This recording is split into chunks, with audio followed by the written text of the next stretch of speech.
Hello my dear students, hope all of you are doing good. Okay, so today we will learn a poem of class 9 English textbook. The name of the poem is Rain on the Roof.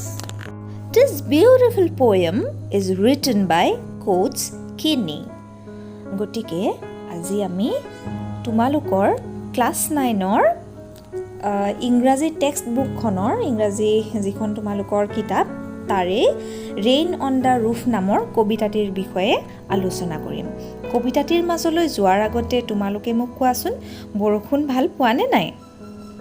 বৰষুণ বিৰাট ভাল লাগে নহয় জানো? বৰষুণৰ সময়ত যেতিয়া ৰাতি শুই থাকোঁতে বৰষুণৰ শব্দ টিং পাতত পৰি পিটাৰ পাটাৰ এটা সাউণ্ড হয়, মানে টুপ টুপকৈ যিটো শব্দ হয় সেই শব্দটো শুনি বৰ ভাল লাগে নহয় জানো? কবিজনাৰো এই কবিতাটিত সেই বৰষুণৰ শব্দ শুনি পেলাই বৰষুণৰ টোপাল টোপাল বৰষুণৰ যিটো শব্দ সেই শব্দ শুনি কবিজনাৰ মনলৈ কেনেকুৱা ভাৱ আহিছিল তাৰে বিষয়ে অৱগত কৰিবলৈ এই কবিতাটি কবিগৰাকীয়ে লিখিছে। গতিকে কবিতাটি আমি আৰম্ভ কৰোঁ আহাচোন। ইয়াৰ আগতে ওপৰত কবিতাটিৰ ওপৰত কিছুমান কথা দিয়া আছে, কথাখিনি আগতে আমি পঢ়ি লওঁ আহাচোন। When the sky is covered with dark clouds and it starts raining, have you ever listened to the patter of soft rain on the roof? What thought flashed through your mind as you heard this melody of nature? Read the poem to find out what the poet dreamed of while listening to the rain. কি কোৱা হৈছে, যেতিয়া তোমালোকে বৰষুণৰ শব্দ শুনা বা বৰষুণ আহে তেতিয়া তোমালোকৰ মনলৈ কেনেকুৱা ধৰণৰ কথা আহে। এই কবিতাটিত আমি মানে কবিগৰাকীৰ মনলৈ বৰষুণৰ শব্দ শুনি বা বৰষুণ যাক অহাৰ পিছত কবিৰ মনলৈনো কেনেকুৱা ভাৱ আহিছে তাৰ বিষয়ে আলোচনা কৰিম। গতিকে let's start our video today. When the humid shadows hover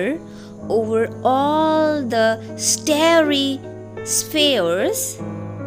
and the melancholy darkness gently weeps in rainy tears, what a bliss to press the pillow of a cottage chamber bed and lie listening to the patter of the soft rain overhead. কি কোৱা হৈছে, when the humid shadows hover over all the starry spheres, মানে যেতিয়া humid মানে কি, humidity বুলি কওঁ যে, হিউমিডিটি মানে জলবায়ু বা জল মানে পানীৰ পৰিমাণ, হিউমিড মানে মইশ্চাৰ থকা, হিউমিড শ্বেডো মানে কলীয়া ডাৱৰ, হোভাৰ মানে অহা যোৱা কৰি থকা, over all the starry spheres মানে আকাশত, ষ্টেৰি ফিয়াৰ্ছ মানে তৰাই আৱৰা আকাশখনত যেতিয়া কলীয়া ডাৱৰে চানি ধৰে তেতিয়া কি হয়, and the melancholy darkness gently weeps in rainy tears, আৰু কি কৰে উদাসীন এন্ধাৰবোৰে যেতিয়া জেণ্টলি ৱেপছ মানে উচুপে, লাহেকৈ উচুপে ইন ৰেইনি টিয়াৰ্ছ, আৰু তেতিয়া কি হয় বৰষুণ হিচাপে সেই উদাসীন এন্ধাৰৰ চকু পানীবোৰ বৰষুণ হিচাপে ধৰালৈ বৈ আহে। What a bliss to press the pillow over a cottage chamber bed. আৰু যেতিয়া এনেকৈ বৰষুণ হৈ থাকে, চোৱাচোন বৰষুণৰ ইমান ধুনীয়া বৰ্ণনা দিছে যে যেতিয়া আকাশখন কলীয়া ডাৱৰে আৱৰি ধৰে এনেকুৱা লাগে যেন উদাসীন এন্ধাৰে চকু পানীহে টুকিছে, আৰু সেই চকু পানী টুকা যেতিয়া ডাৱৰ বা বৰষুণ যাক যেতিয়া পৰে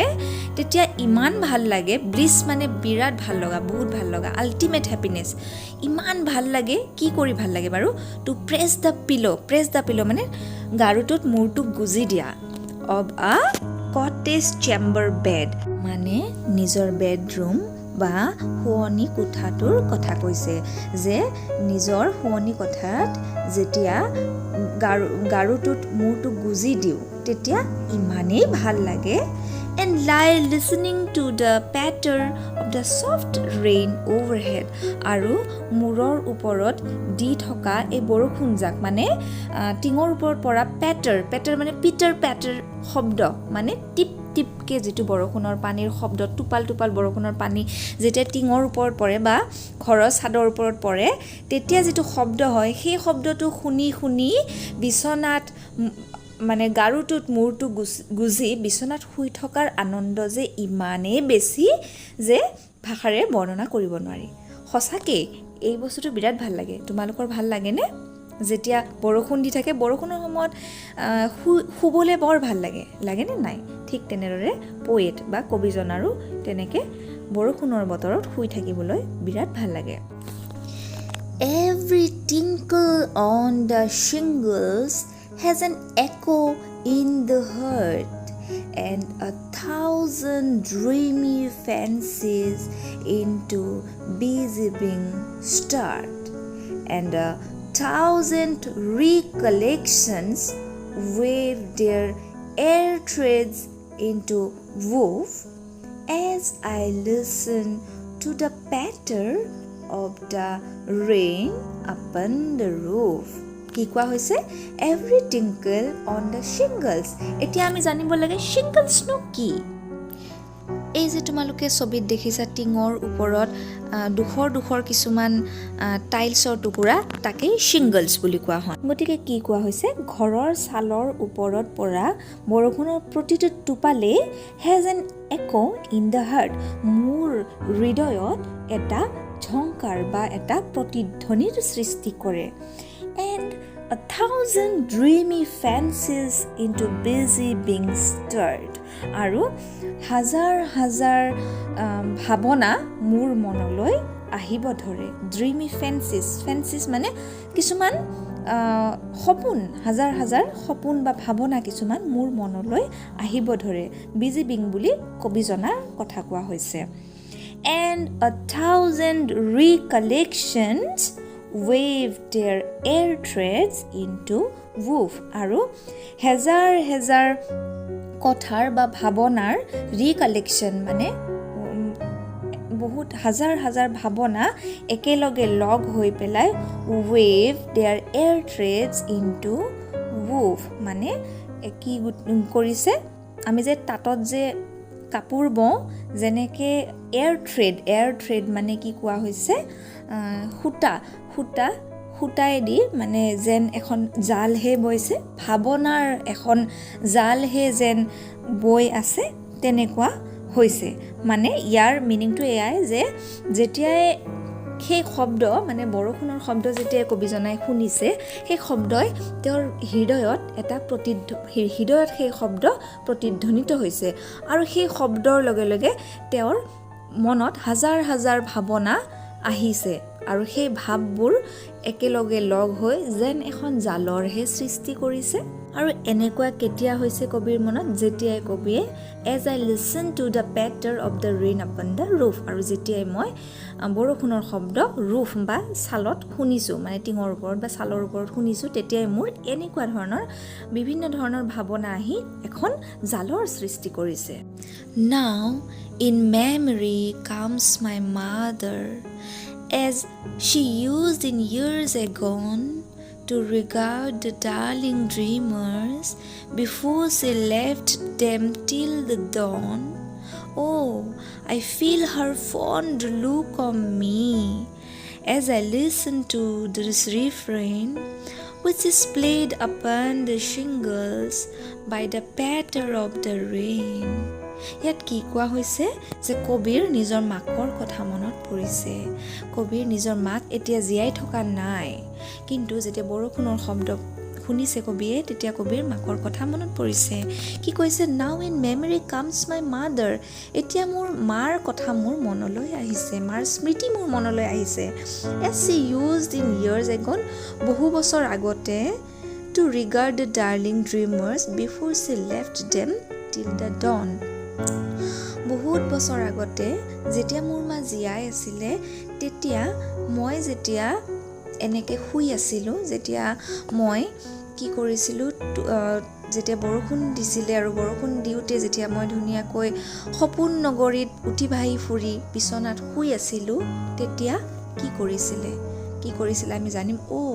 আই feel her fond look and on me মানে কি কৈছে মোৰ এতিয়াও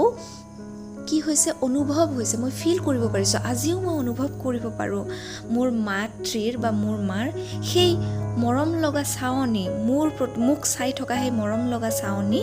আজিও মই অনুভৱ কৰিব পাৰোঁ তাৰমানে কি হৈছে মানে যেতিয়া কবিয়ে সৰু থাকোঁতে যেতিয়া তেওঁৰ মাক জীয়াই আছিলে কবি যেতিয়া বৰষুণৰ বতৰত শুই পেলাই সপোনৰ নগৰীত উঠি ভাহি ফুৰিছিলে তেতিয়া কবিৰ মাকে কি কৰিছিলে কবিক মৰম লগা চাৱনিৰে একেথিৰে চাই ৰৈছিলে কবিৰ মুখখনলৈ আৰু সেই যে মৰম লগা কবিয়ে মানে মৰম লগা চাৱনি মানে কবিৰ মাকৰ যি মৰম লগা চাৱনি সেই চাৱনিটো আজিও কবিয়ে অনুভৱ কৰিব পাৰিছে As I listen to this refrain, listen, old form of listen, মানে পুৰণা ইংৰাজীত লিষ্ট বুলি কোৱা হৈছিলে listen বা শুনা গতিকে as I listen to this refrain এই যে শব্দটো repeatedly যে মই শুনি আছোঁ বৰষুণৰ শব্দটো which is played upon the shingles by the patter of the rain বৰষুণৰ শব্দটো বৰষুণৰ টোপালবোৰ যেতিয়া টিঙৰ ওপৰত বা ছালৰ ওপৰত পৰি যিটো শব্দ হৈছে সেই শব্দটো যে মই ৰিপিটেডলি শুনি আছোঁ সেই শব্দটোৱে মোক মোৰ মাৰ স্মৃতি মনত পেলাই দিছে মায়ে যে মোক মৰমহনা চাৱনিৰে চাই আছিলে সেই চাৱনিটো লৈ মোৰ মনত পৰিছে গতিকে এয়াই আছিলে গোটেই কবিতাটোৰ অসমীয়া ভাঙনি আহাচোন আমি শেষৰ বাৰৰ বাবে কবিতাটো এবাৰ পঢ়ি যাওঁ মোৰ লগতে তোমালোকেও পঢ়িবা When the humid shadows hover over all the starry spheres and the melancholy darkness gently weeps in rainy tears, what a bliss to press the pillow of a cottage chamber bed and lie listening to the patter of the soft rain overhead. Every tinkle on the shingles has an echo in the heart and 1,000 dreamy fancies into busy being stirs and 1,000 recollections weave their air threads into woof as I listen to the patter of the rain upon the roof. Now in memory comes my mother as she used in years agone to regard the darling dreamers before she left them till the dawn. Oh, I feel her fond look on me as I listen to this refrain which is played upon the shingles by the patter of the rain. Alright, so এইটোৱে আছিলে আজিৰ কবিতাৰ explanation আশা কৰিলোঁ তোমালোকে ভাল পালে ঘৰত পঢ়িবলৈ যত্ন কৰিবা বুলি আশা কৰিলোঁ so' bye bye for today have a great day